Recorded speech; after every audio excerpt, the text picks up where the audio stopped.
I'm reading this evening from The New God Image by Edward Edinger.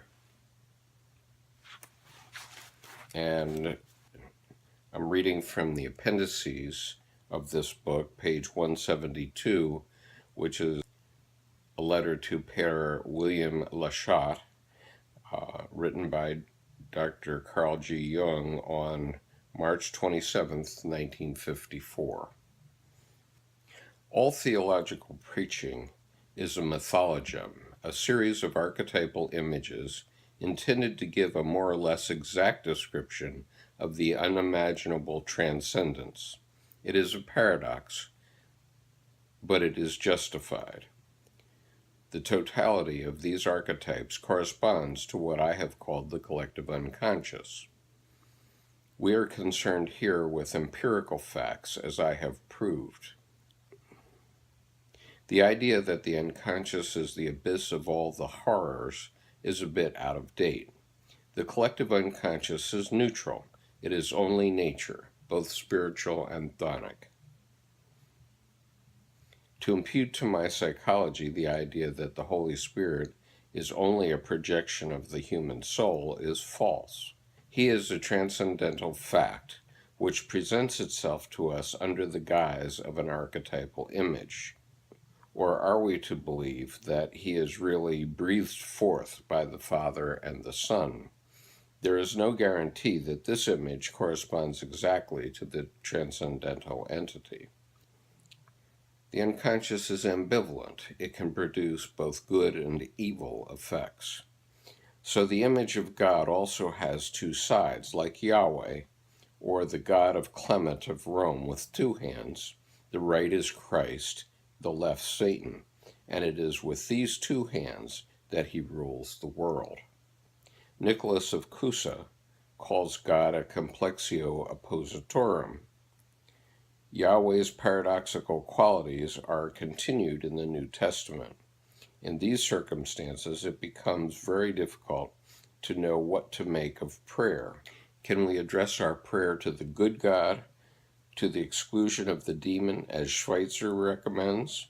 Have we the power of dissociating God, like the countrywoman who said to the child Jesus when he interrupted her prayer to the Virgin, "Shh, child, I'm talking to your mother"?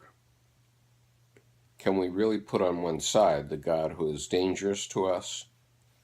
Do we believe that God is so powerless that we can say to him, "Get out, I'm talking to your better half"? Or can we ignore the absconditus? Schweitzer invites us to do just this. We're going to have our bath in the river, and never mind the crocodiles. One can, it seems, brush them aside. Who is there who can produce this simple faith? Like God, then, the unconscious has two aspects, one good, favorable, beneficent, the other evil, malevolent, disastrous. The unconscious is the immediate source of our religious experiences. This psychic nature of all experience does not mean that the transcendental realities are also psychic. The physicist does not believe that the transcendental reality represented by his psychic model is also psychic. He calls it matter. And in the same way, the psychologist in no wise attributes a psychic nature to his images or archetypes. He calls them psychoids and is convinced that they represent transcendental realities. He even knows of simple faith as the conviction which one cannot avoid. It is vain to seek for it. It comes when it wills, for it is the gift of the Holy Spirit. There is only one divine spirit, an immediate presence, often terrifying and in no degree subject to our choice.